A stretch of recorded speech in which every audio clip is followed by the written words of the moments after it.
भर्गो देवस्य धीमहि धियो यो नः प्रचोदयात्। ॐ भूर्भुवः स्वः तत्सवितुर्वरेण्यं भर्गो देवस्य धीमहि धियो यो नः प्रचोदयात्।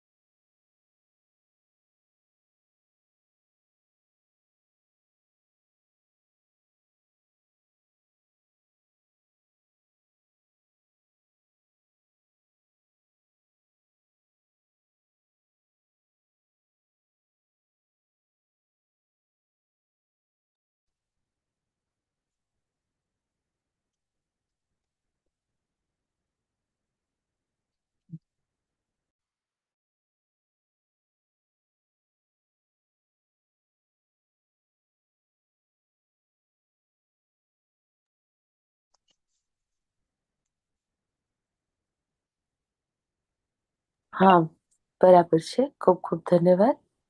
જી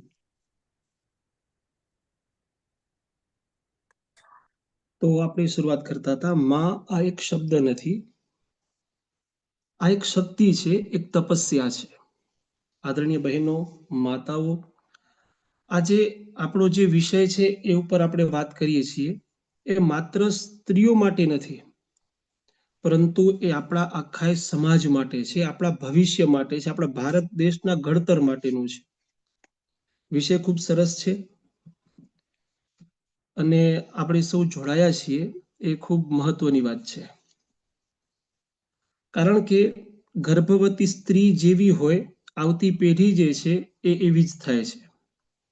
તો સૌ પ્રથમ આપણે ગર્ભાધાન માટેની થોડી વાત કરીએ અને એ પછી આપણે જે વિષય છે ગર્ભવતી મહિલાઓ માટેની એની વાત કરીશું. તો ગર્ભાધાન શબ્દ જે છે, આનો સામાન્ય અર્થ એ છે કે સ્થાપિત કરવું, આધાન, ગર્ભને જ્યાં સ્થાપિત રાખવો, એ રીતે આનો શાબ્દિક અર્થ છે. ગર્ભાશયના બીજના સ્વરૂપમાં શુક્રાણુની સ્થાપના એટલે ગર્ભાધાન. કારણ કે આ એક સંસ્કાર છે અને અતિ મહત્વનો છે. બાકીના જે 16 સંસ્કારો છે એ તો છે જ છે, 15 એના પછીના, પણ મુખ્ય જે આધાર છે એ ગર્ભાધાન ઉપર છે, જે આપ સૌએ સાંભળ્યું હશે પહેલા પણ આપણે વિષયની શરૂઆત કરી છે પહેલા હું થોડી વાત આ વિષય ઉપર કરીશ ને પછી આપણે ગર્ભવતી મહિલાઓ માટેની વાત કરીશું. જેમ કે બીજ વાવવા માટે સારી જમીન જરૂરી છે, એવી જ રીતે શ્રેષ્ઠ પુત્ર પ્રાપ્તિ માટે એક સારા સર્જનની પ્રક્રિયા માટે આ સંસ્કાર કરવો પણ એટલો જ જરૂરી છે. કારણ કે આ જાતીય સંભોગોનું પ્રાણીય સૃષ્ટિનું સ્તર છે. જો કે મનુષ્ય પશુઓથી અલગ બુદ્ધિશાળી જીવ છે, એટલે મનુષ્ય જે કરી શકે છે એ કંઈ પણ મનુષ્ય સારું કરી શકશે, પણ બીજા પશુઓની આપણે વાત કરીએ તો એ નહીં કરી શકે. બીજા અન્ય પ્રાણીઓમાં આપણે જોવા જઈએ તો આ વસ્તુ છે તે શક્ય નથી, કેમ કે મનુષ્ય છે એ બીજા બધા પશુઓ કરતા અલગ છે. તેમ છતાં તેને આ પ્રાણી સૃષ્ટિના સ્તરથી ઉપર લાવવા માટે, નિરંકુશ પશુવાદી વૃત્તિઓને કાબૂમાં લેવા માટે દીર્ઘદર્શી ઋષિ મહર્ષિઓએ ગર્ભાધાન વગેરે જેવી ધાર્મિક ક્રિયાઓ, ધાર્મિક વિધિઓની એક વ્યવસ્થા બનાવી છે, જેથી સ્વ ઈચ્છા અને વાસનાઓ નિયંત્રિત થાય અને આ સંસ્કારી માતા પિતાથી જન્મેલા બાળકો આધ્યાત્મિક ભાવનાઓથી સંપન્ન થાય છે. કારણ કે મુખ્ય જો આધાર રાખતો હોય શ્રેષ્ઠ સંતાન માટેનો તો એ ગર્ભાધાન સંસ્કાર છે. જો એ સંસ્કાર આપણો એક વ્યવસ્થિત શાસ્ત્રની દ્રષ્ટિએ, પુરાણોની દ્રષ્ટિએ સુવ્યવસ્થિત થાય તો સંતાન જે છે એ ઉત્તમ આવે એમાં કોઈ પ્રશ્ન અથવા તો સંશય રહેતો નથી. એટલા માટે મૂળ આધાર જે છે એ ગર્ભાધાન સંસ્કાર ઉપર છે.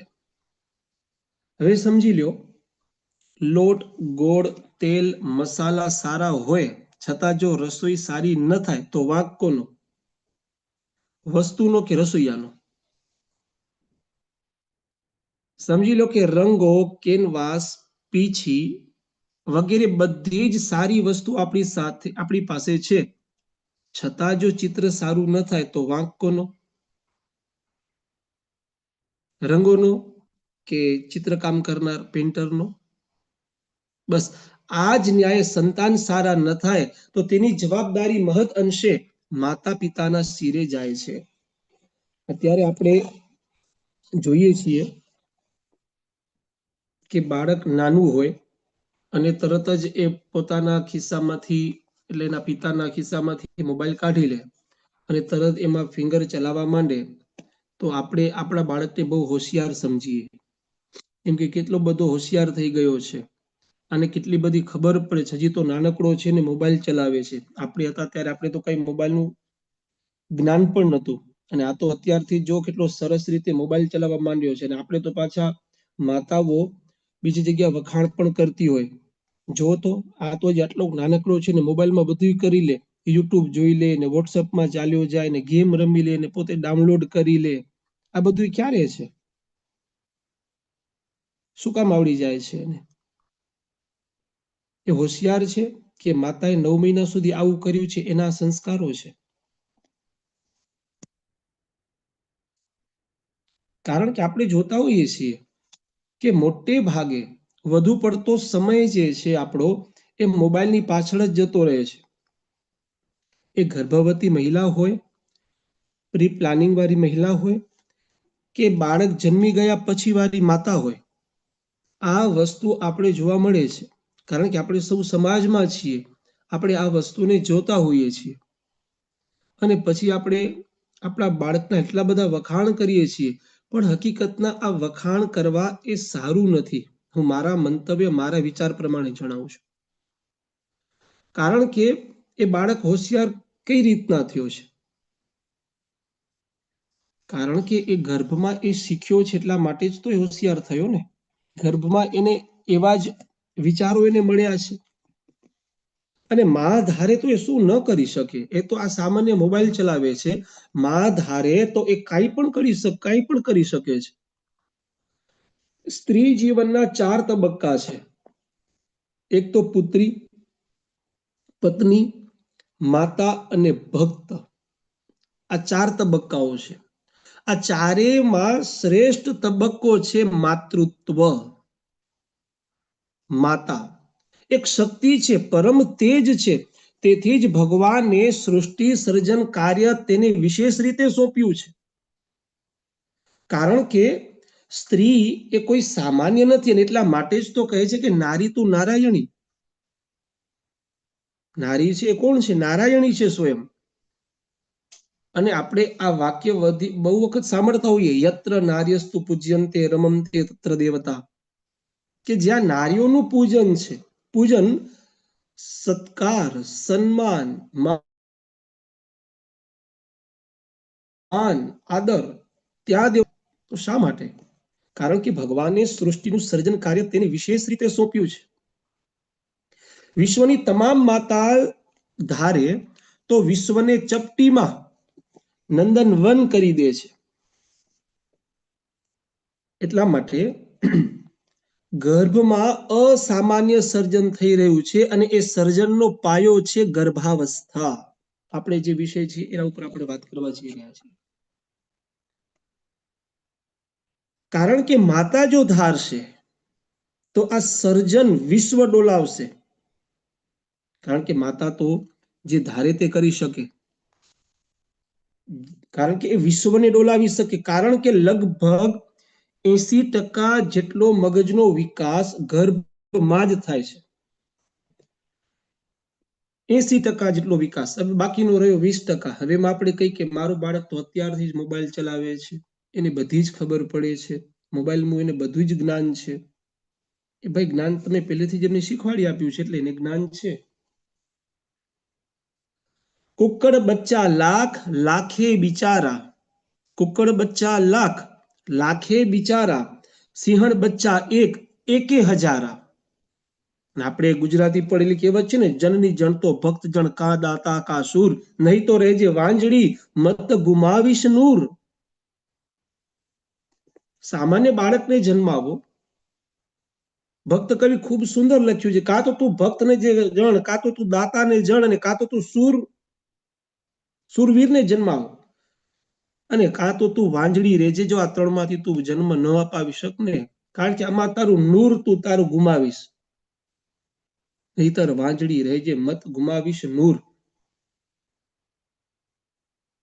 અનુભવ્યું એવું કહે છે અમેરિકાના પૂર્વ પ્રેસિડેન્ટ જ્હોન એફ કેનેડીએ એક પ્રેસ નોટ ઇન્ટરવ્યુમાં એવું કહ્યું હતું કે મારી માતા સિદ્ધાંતો અને આદર્શોમાં ખૂબ કઠોર અને વ્યવહારની દ્રષ્ટિએ મીણ કરતા નરમ હતી. એના અગાધ સ્નેહે મને આ જગ્યાએ પહોંચાડ્યો છે. અમેરિકાના પૂર્વ પ્રેસિડેન્ટ જ્હોન એફ કેનેડીનું આ વાક્ય છે, અને ઇન્ટરવ્યુમાં એવું કહેલું હતું. તો એની માતાના આદર્શો, એના સિદ્ધાંતો ખૂબ કઠોર અને વ્યવહારની દ્રષ્ટિએ મીણ જેવા, અને એના કારણે જ જ્હોન એફ કેનેડી એવું કહે છે કે હું એની જ લીધે અહીંયા હું પહોંચ્યો છું.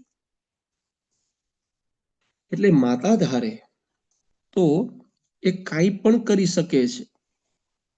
અને જરા ઊંડાણથી આપણે વિચારીએ તો મગજ એ માનવ ઉન્નતિનો પ્રથમ આધાર છે, અને ગર્ભાવસ્થા દરમિયાન 80% મગજનું સર્જન થાય છે, મગજના કોષો બને છે. આ અવસ્થા દરમિયાન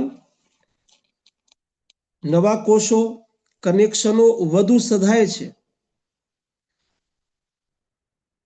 ને આ કોષોના સર્જન, કનેક્શન સમય તેને જેટલી કેળવણી મળે, કારણ કે આનું જ્યારે સર્જન થાય છે ત્યારે આની જેટલી કેળવણી મળે છે તેટલી તે સીધી જ ફળદાયી બને છે. આપણે ઓલું કહેતા હોઈએ કે લોઢું જ્યારે ગરમ હોય ત્યારે આપણે એને જેમ વાળીએ ને એમ વળી જાય. આ બસ એવું જ છે કે આ જ્યારે એના મગજના કોષો જ્યારે બનતા હોય, કોષોનું જ્યારે સર્જન થતું હોય, અને ત્યારે એને જેટલી કેળવણી મળે તેટલી સીધી જ અને ફળદાયી નીવડે છે. ગર્ભવતી માતાઓ માટે અત્યારે આ વિષય આપણે એના માટે જ છે, તો આપ ખૂબ ઊંડાણથી આ વિષયને લેજો, અને આપ સૌ લેતા જશો ને એટલા માટે જ આપણે આ સેશનની અંદર જોડાયા છીએ. અને આ બાબતે વૈજ્ઞાનિકોનું કહેવું એવું છે કે ગર્ભમાં 1 મિનિટમાં 2.5 લાખ ન્યુરોન્સ બને છે, ને તેથી આ અવસ્થા દરમિયાન જેટલી કાળજી રખાય તેટલો સંતાનનો વિકાસ થાય, અને જેટલી બેકાળજી તેટલી ખોટ. કારણ કે આ અવસ્થા દરમિયાન જ બાળકના ન્યુરોન્સનો જે છે એ ત્યાં બને છે. પરંતુ સ્વામી વિવેકાનંદે આ વિશે શું કહ્યું છે કે ભૂતકાળ મજબૂત પુરુષોનો હતો, પરંતુ ભવિષ્ય આધ્યાત્મિક સ્ત્રીઓનું હશે. ભૂતકાળ કોનો મજબૂત? પુરુષોનો, અને ભવિષ્ય આધ્યાત્મિક સ્ત્રીઓનું છે. પૂજ્ય ભાઈ શ્રી રમેશભાઈ ઓઝાની એક વાત છે જે મને યાદ આવે છે, આ વિષયને રિલેટેડ થોડું એ કથાઓમાં કહેતા હોય છે. મારો કોઈ વિરોધ નથી, વાત કરું છું એક, કે ઘરની સ્ત્રી જે છે એ ઘરની અંદર શોભે છે, અને પુરુષ છે એ ઘરની બારે શોભે છે. આ વિષય આપણે ગર્ભાવસ્થાનો છે એ રિલેટેડ આપણે લઈએ છીએ. કારણ કે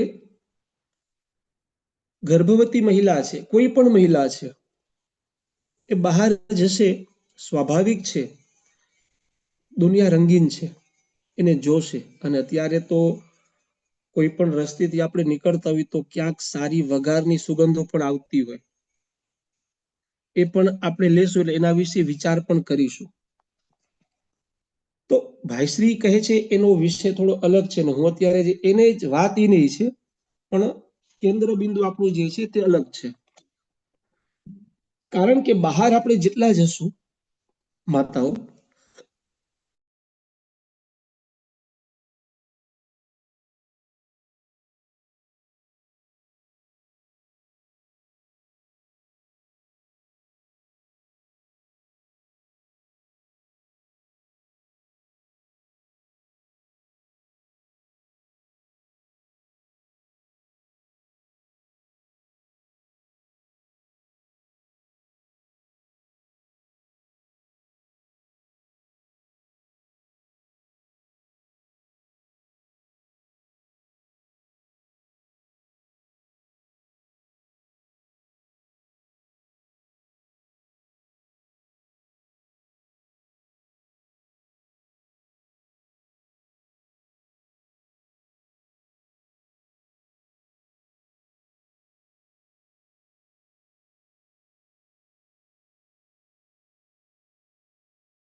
ધવલભાઈનું જરા ડિસ્કનેક્ટ થઈ ગયું, નેટ ચાલી ગયું એટલે હમણાં જે જોઈન કરે છે.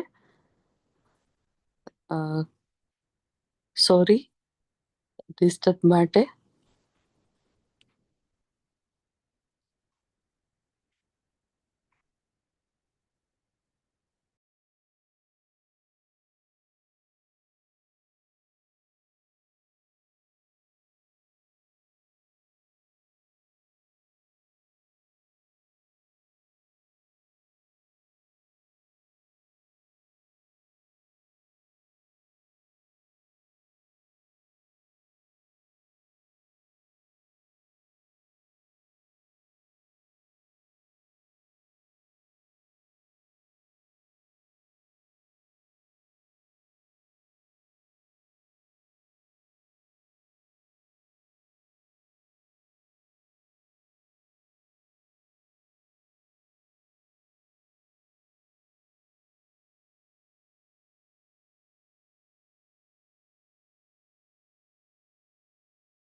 આવો ત્યાં સુધી આપણે થોડી જાણકારી પ્રાપ્ત કરીએ ગર્ભ સંસ્કાર વિશે.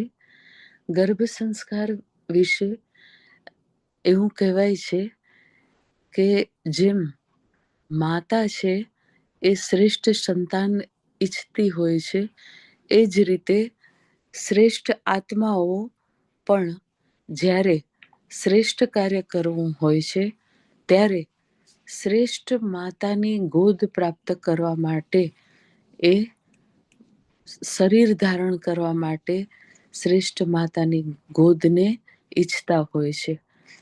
અને એના માટે એ સતત ને સતત પરિભ્રમણ કરતા હોય છે. જ્યારે એને એવા સંસ્કારિત માતા પિતાની ગોદ પ્રાપ્ત થાય છે ત્યારે એ આત્મા ફરીથી જન્મ લેતી હોય છે. આપણા શાસ્ત્રની અંદર પણ એ વસ્તુનો ખાસ ભાર મૂકવામાં આવ્યો છે અને કહેવામાં આવ્યું છે કે જ્યારે પણ શ્રેષ્ઠ આત્માઓને જન્મ લેવો હોય છે ત્યારે એ શ્રેષ્ઠ માતા પિતાની ગોદને ઈચ્છે છે.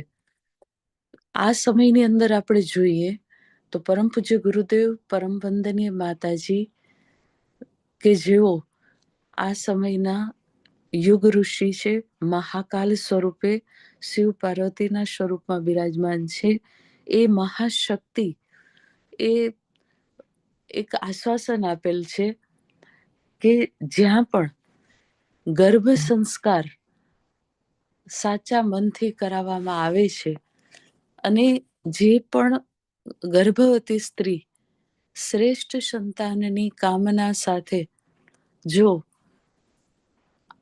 પોતાને તૈયાર કરે છે ત્યારે ચોક્કસ એના ઘરે શ્રેષ્ઠ આત્માઓની વ્યવસ્થા માટે પરમ પૂજ્ય ગુરુદેવની સૂક્ષ્મ શક્તિ કામ કરે છે. આવો આપણી વચ્ચે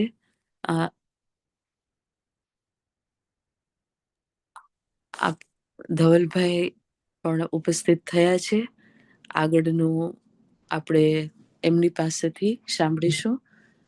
આદરણીય ધવલભાઈ, આગળનું સંચાલન આપ લેશો.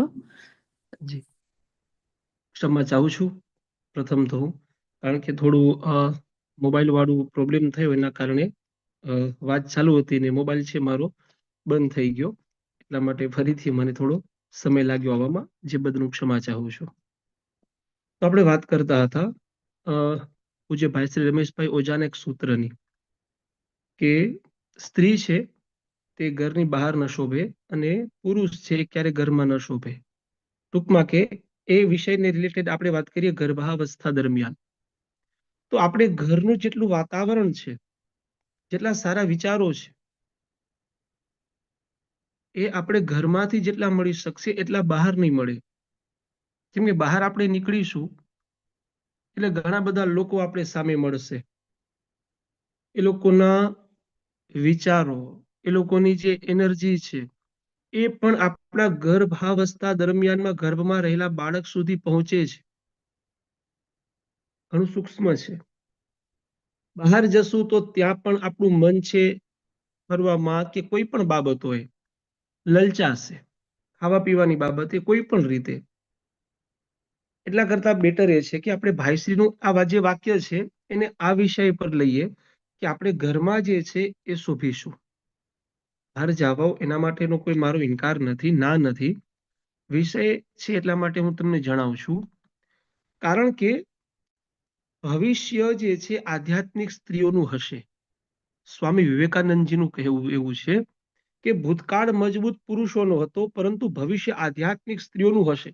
સ્ત્રી જેટલી આધ્યાત્મિક હશે એટલું જ એનું ભવિષ્ય હશે. પહેલાની આપણે સ્ત્રીઓની જ્યારે વાત કરીએ તો એ સ્ત્રીઓ જે આપણી સતી સ્ત્રીઓ હશે, કેટલી બધી સ્ત્રીઓ છે, કેટલી બધી સ્ત્રી યોદ્ધાઓ પણ થઈ છે. તો ઘણી બધી સ્ત્રીઓ છે, શ્રેષ્ઠ માતાઓ પણ છે, શ્રેષ્ઠ પત્નીઓ પણ છે, શ્રેષ્ઠ યોદ્ધા વીરાંગનાઓ પણ થઈ છે, વિદુષી પણ છે. તો આનો મુખ્ય આધાર એના બાળક ઉપર પણ છે. કારણ કે શ્રેષ્ઠ બાળક માટે પહેલા તો આધ્યાત્મિક હોવું જરૂરી છે. કે બાળકને આપણે 9 મહિના દરમિયાન પિતા કરતા માતાની જે જવાબદારી છે એ વધુ બને છે. તેથી માતા ધારે તો અશક્યને શક્ય કરી શકે છે, એ ચમત્કાર સર્જી શકે છે. માતા ઈચ્છે છે કે મારા ઘરે ભગવાન શ્રી રામ જેવો બાળક જન્મે.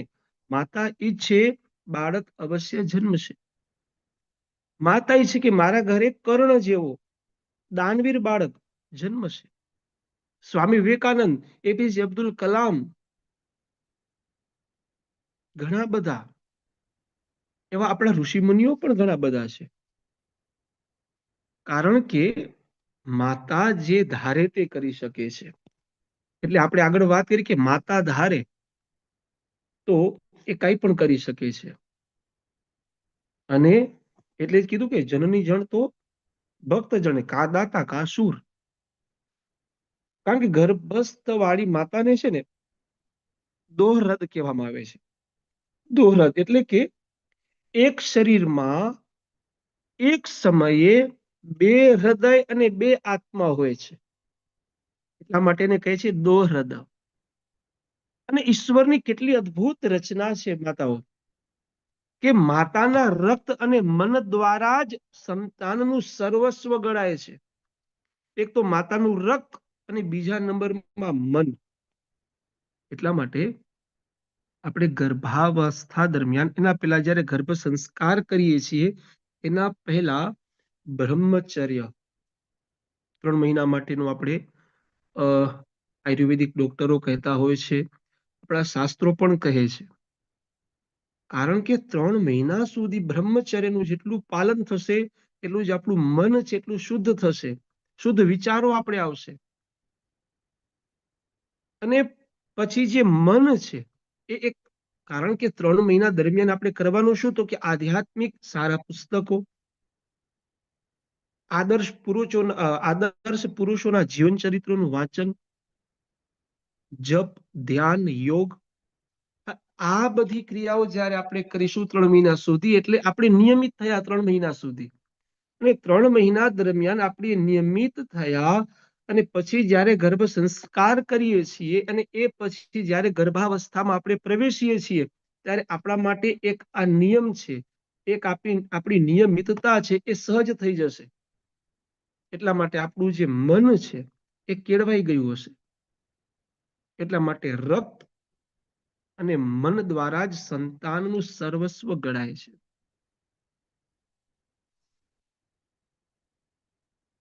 એટલા માટે મનનું ખૂબ જ મહત્વ છે.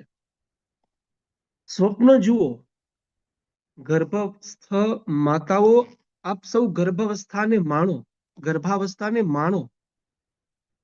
કારણ કે આ દુનિયામાં રોજ હજારો બાળકોનો જન્મ થાય છે, હજારો બાળકોનો, એથી પણ વધારે. તો ગર્ભાવસ્થા એ સ્ત્રીની જીવનની સૌથી આનંદની ક્ષણો હોય છે. આ ક્ષણો ઈશ્વરે આપેલી અણમોલ ભેટ છે. માતૃત્વની ઝંખના એ દરેક સ્ત્રીની એક ઉત્તમ મનો ઈચ્છા છે.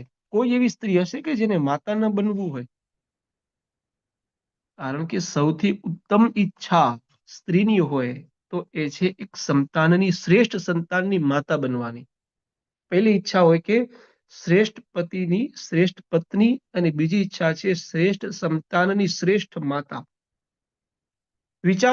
વિચારકો જે છે એ તો એવું પણ કહે છે કે માતૃત્વ જેવી દુનિયામાં બીજી કોઈ મોટી પદવી નથી. કોઈ આપણે માતા કહે કેટલું સારું લાગે. હમણાંની જે તમને હું વાત કરું, અમે એક ક્રિયા માટે ગયેલા, આપણે શ્રાદ્ધ વિધિ માટે. મારા ઘરની જ એક વાત છે, અનુભવ ઘરનો જ છે. તો એમાં એવું થયું કે જે મેં વિધિ માટે બ્રાહ્મણને બોલાવેલા શ્રાદ્ધ વિધિ માટે, એ ભૂદેવ એ મારા વિદ્યાર્થી, મેં એમને ભણાવેલા અને એમને જ મેં વિધિ માટે બોલાવ્યા. એટલે એ આવ્યા એટલે, કારણ કે આપણે તો ભારતીય પરંપરા અનુસાર પાઠશાળાઓમાં જ્યારે આપણે ભણાવતા હોઈએ ત્યારે આપણે ત્યાં સંબંધ છે એ ટીચર અને સ્ટુડન્ટનો ના હોય, શિક્ષક વિદ્યાર્થીનો ન હોય, ગુરુ અને શિષ્યનો હોય. ત્યારે હું અને મારા પત્ની બંને સાથે હતા. એટલે એને મને ગુરુજી જ કે, પણ જ્યારે મારી પત્નીને એને ગુરુ માતા કહીને ત્યારે તો મારા પત્ની કાંઈ ન બોલ્યા. અને પછી એને મને કીધું, મેં જતા હતા ત્યારે, કે મને આમ એકદમ નવું લાગ્યું અને મજા પણ આવી કે મને કોઈ ગુરુ માતા કીધું એમ. તો સમજી લો કે આ તો ગુરુ માતા થયા. ત્યારે બાળક એક માતા કહે, માં કહે, ત્યારે વિચારો કે એ સમયનું, એ માતાનું હૃદય છે, માતાના વિચારો છે, એ કેટલા પ્રસન્ન થતા હશે, માતાની આત્મા કેટલી પ્રસન્ન થતી હશે. આ તો એક સહજ વાત કરીએ ગુરુ માતાની. તો કહેવાનો અર્થ એ છે કે માતૃત્વ જેવી દુનિયામાં બીજી કોઈ મોટી પદવી નથી. અને અત્યારનો સમય, માતાઓ બહેનો, આમ જોઈએ તો એક સારો સમય પણ છે, અને એક વિષય બાજુ આપણે જોઈએ તો એટલો જ ખરાબ સમય પણ છે.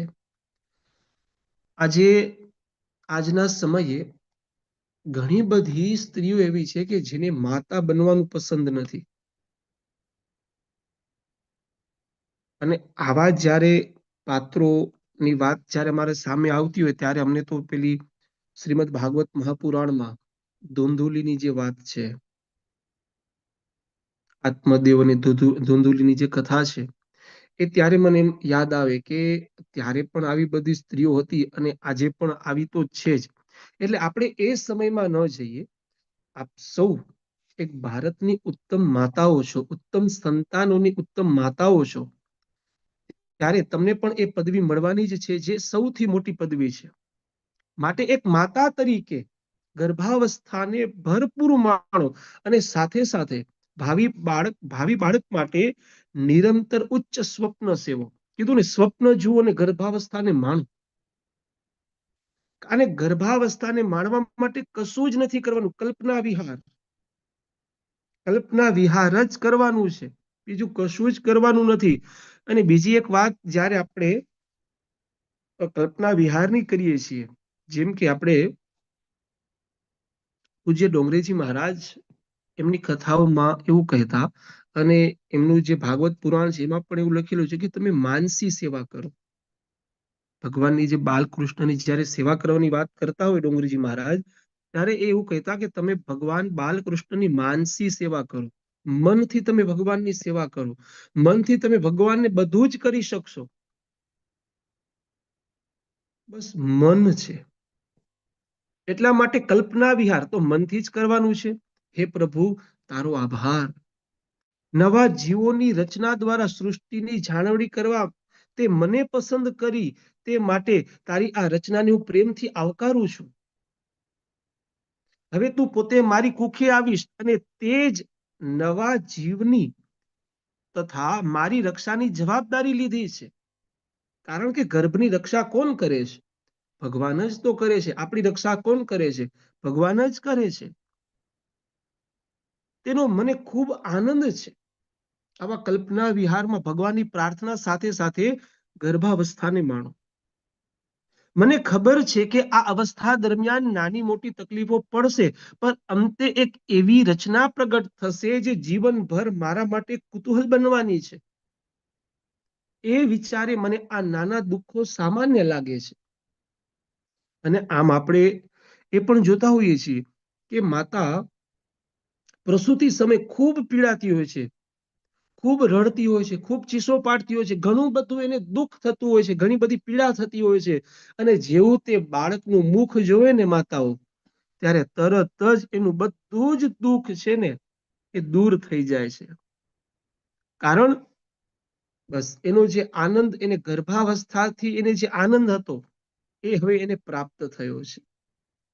એટલા માટે એવી કલ્પના કરો કે આ નાના દુઃખો સામાન્ય લાગે છે. મને ખબર છે એક તંદુરસ્ત, પ્રેમાળ, હોશિયાર, ધાર્મિક વૃત્તિવાળું, અનંત સંભાવનાઓ વાળું સંતાન તું મને આપીશ, અને અમારો જીવન બાગ ખિલખિલાટ બની જવાનો છે. બસ ગર્ભાવસ્થાને માણો, કલ્પના વિહાર કરો, અને આનાથી જ આપણે ઉત્તમ સંતાનને જન્મ આપીશું. કારણ કે પ્રી પ્લાનિંગ જ્યારે કરતા હોઈએ ત્યારે આપણે એ 3 મહિના દરમિયાન આગળ જે મેં વાત કરી એમાં આપણે એ જ વિચારીએ છીએ કે મને કેવો બાળક જોઈએ છે.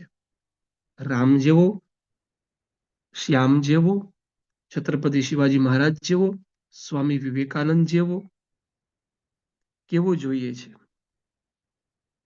એ આપણે આ 3 મહિના દરમિયાન એને આપણે નક્કી કરીએ છીએ. અને એ પછી જ્યારે આપણે ગર્ભ સંસ્કાર કરીએ છીએ, ગર્ભને આપણે સ્થાપિત કરીએ છીએ, અને એ પછી આપણે જે કલ્પના કરીએ છીએ, જે વિચારીએ છીએ, જે સંતાન માટે આપણે વિચારો કરી રહ્યા છીએ, જેવું સંતાન આપણે ઈચ્છીએ છીએ એવું પ્રાપ્ત થાય છે. આપણે જેવું સ્વપ્ન એવું આપણું સંતાન છે એ થશે. ભારતની મહાન નારીઓમાં જીજાબાઈનું નામ અગ્રહરોળમાં છે. માતા જીજાબાઈ જ્યારે સગર્ભા હતા ત્યારે રામ અને લક્ષ્મણની વીરતા ભરી કથાઓનું સ્મરણ, શ્રવણ અને મનન કરતા રહેતા.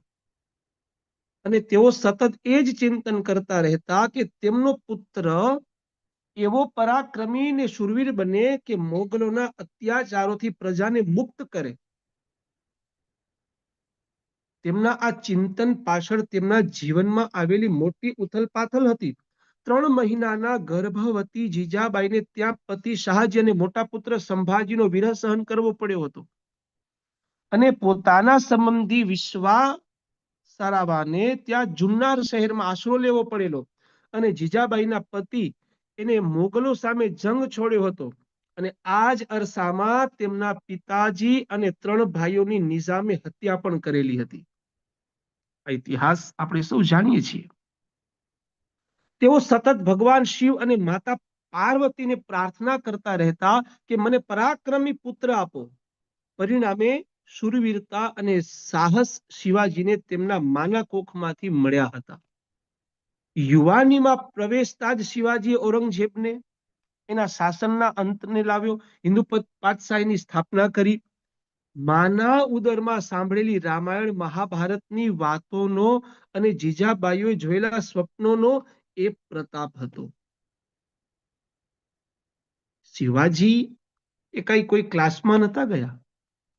એની માતાએ જે પાઠ પહેલેથી જ જે કરેલા હતા, એને જે સંકલ્પો કરેલા હતા, એમની જે ઈચ્છાઓ હતી, એમની જે પ્રાર્થનાઓ હતી, એમનું જે વાંચન, મનન, ચિંતન હતું, એવા જ એને શિવાજીને જન્મ આપ્યો છે. એટલા માટે કલ્પના વિહાર આપણે જ્યારે કરીએ છીએ ત્યારે સારી શું કામ ન કરીએ? મનથી આપણે કરવાનું છે.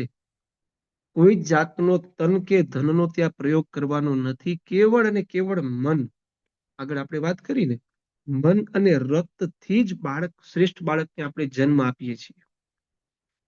ઉચ્ચ સ્વપ્નો જુઓ. સામાન્ય શું કામ જોવા જ છે આપણે સ્વપ્ન, તો સારા શા માટે ન જોઈએ? આપ સૌ ઉચ્ચ સ્વપ્ન જોઈ શકો છો કે આપનું સંતાન પણ જગતમાં ક્રાંતિ સર્જનાર મહામાનવ બની શકે. એવું થશે તો ગર્ભાવસ્થામાં થતી કુદરતી પીડાને પણ તમે માણી શકશો. યાદ રાખશો કે માતૃત્વ એ સ્ત્રી જીવનનો સૌથી મૂલ્યવાન તબક્કો છે. અવતારો અને દેવી દેવતાઓએ પણ માતાની કુખમાં 9 મહિના વાસ સ્વીકાર્યો છે. અને આ સૌભાગ્ય પુરુષોને ક્યારે મળતું નથી. ક્યારે પણ નહીં, થઈ જ નહીં શકે. અને કારણ કે માં એ માં છે. ગર્ભાવસ્થા દરમિયાન બની શકે તેટલા ધર્મ ગ્રંથોનું વાંચન કરીએ, જેટલા બની શકે તેટલા.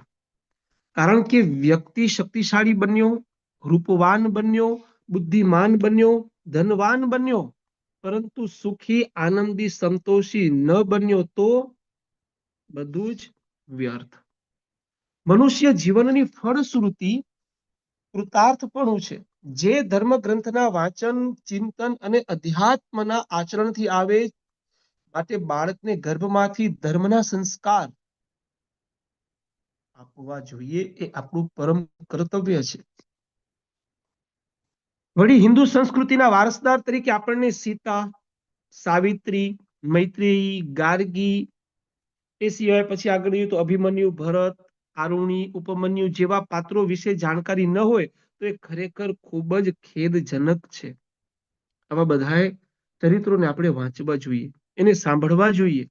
અને સંશોધનો તો એવું કહે છે કે સગર્ભાવસ્થામાં જેવું વાંચવામાં આવે છે તેવા મનવાળું બાળક અવતરે છે. સારું અને શ્રેષ્ઠ વાંચન એ આજના યુગની જરૂરિયાત છે. આજે લોકો પોતાના આંતરિક વિકાસ માટે જે કંઈ ખર્ચ કરે છે તે અગાઉ ક્યારે કરતા ન હતા. અત્યારે તો વધારે પડતા લોકો શું વાંચે છે તો કે વોટ્સએપ વાંચે, ફેસબુક વાંચે, ઇન્સ્ટાગ્રામ વાંચે, એના સિવાય વધુ પડતું કંઈ વાંચતા નથી. તો માતાઓને, બહેનોને મારી એક વિનંતી છે, તમે જે પણ કંઈ વાંચતા હો તે પીડીએફ ના માધ્યમથી ન વાંચશો. ફોનમાં આવેલા વોટ્સઅપ, ઇન્સ્ટાગ્રામ, ફેસબુકના માધ્યમથી જે પણ કંઈ મળે છે તેને ન વાંચશો. ઘણા બધા ગ્રંથો છે આપણી પાસે અને કેટલું પુષ્કળ આપણી પાસે સાહિત્ય પણ છે. તો એની પુસ્તકો આપણે ખરીદી નહીં શકીએ? શ્રેષ્ઠ સંતાન માટે આપણે આટલું ન કરી શકીએ? બિલકુલ કરી શકીએ. હું આપ સૌની પાસે એક વિનંતી કરું છું કે આપ સૌ પુસ્તકોના માધ્યમથી વાંચન કરજો. આ બધી ઇન્સ્ટાગ્રામ છે, ફેસબુક છે, વોટ્સએપ છે, એ બધેમાં પીડીએફઓ છે કે કોઈ એવા મેસેજ છે આવતા હોય છે, પણ એનો ઉપયોગ ન કરો એટલું વધારે સારું. અને એથી વિશેષમાં એટલું આગળ એટલું પણ કહેવા માંગુ છું કે બની શકે તો ઇન્ટરનેટ વાળા ફોનનો ઉપયોગ પણ ટાળજો. વાત કરવાનું થાય ત્યારે સાદા ફોનથી વાત કરી લો, કારણ કે આના જે તરંગો છે નેટના એ બહુ ભયંકર છે. એની અસર બાળક ઉપર પણ થાય છે. અને આપણે ઘણા બધા કિસ્સાઓ જોઈએ છીએ, વાંચીએ છીએ, આપણે ખ્યાલ છે કે નેટ ચાલુ કરીને રાત્રે ફોનને આપણી પાસે ન રખાય. તો આપણા હાથમાં ફોન હોય બરાબર, તો ત્યારે આપણે હલનચલન કરતા હોય, આપણા હાથમાં ફોન હોય, આપણા પાસે પડ્યો હોય, તો વિચારો કે એ ગર્ભસ્થ શિશુને કેટલી અસર કરતું હશે. આપ સૌને વિનંતી છે, આટલું કરશો તો મને થોડો વધારે આનંદ થશે. તો જેવું વાંચવામાં આવે છે તેવા મનવાળું બાળક જે છે એ જન્મ લે છે.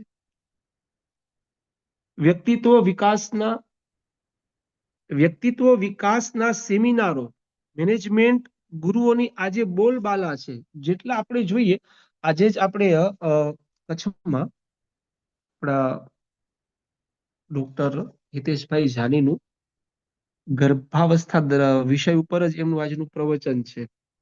જવાની ઈચ્છા હતી પણ જઈ ન શકાયું, કારણ કે પાછું મારે અહીંયા સુધી પહોંચવાનું પણ હતું, એટલે પરત ન પહોંચી શકત સમય અનુકૂળ.